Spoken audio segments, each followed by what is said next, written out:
ពេលអ្នកពិបាកចិត្តសាកធ្វើតាមវិធីទាំង3នេះ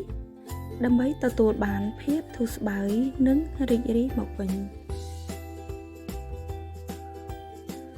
មនុស្សគ្រប់រូបកើតមកមានជីវិតមានរូបមានរាងមានការគិតគឺមិនកិច្ចផុតពីទុក្ខសោកផ្សេងៗក្នុងជីវិតគ្រាន់តែខុសគ្នាទុក្ខសោកបែបផ្សេងគ្នាតែអ្វីដែលល្អគឺថាអ្នកអាចដកខ្លួនចេញពីទុក្ខសោកបានដោយងាយស្រួលទាំងនេះគឺជាវិធីដែលអាចជួយកែប្រែស្ថានភាពមិនល្អរបស់អ្នកបាន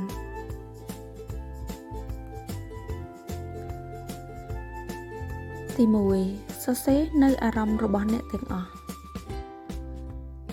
នៅពេលដែលអ្នកកំពុងពិបាកចិត្តភ្លាមអ្នកអាចយកសៀវភៅកំណត់ត្រារបស់អ្នកចេញមកហើយសរសេរចុះគ្រប់អារម្មណ៍ដែលអ្នកមាននៅពេលនោះការសរសេរចុះទាំងនោះជាផ្នែកមួយដែលអាចធ្វើឲ្យអ្នកបានបន្ធូរភាពតានតឹងក្នុងចិត្តបានមួយកម្រិតធំផងដែរ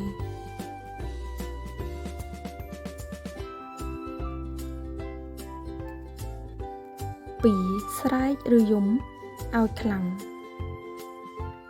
អ្នកអាចទៅកន្លែងស្ងាត់ហើយមានទេសភាពនិងខ្យល់បរិសុទ្ធបន្ទាប់មកអ្នកអាចដកបន្លាចេញពីទ្រូងរបស់អ្នក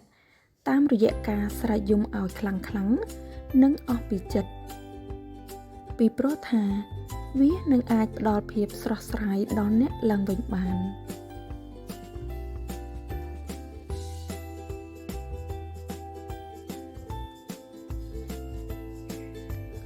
ទី3ប្រឆាំងនឹងអារម្មណ៍ពិបាកចិត្តតាមរយៈការធ្វើអ្វីដែលជាចំណូលចិត្តរបស់អ្នក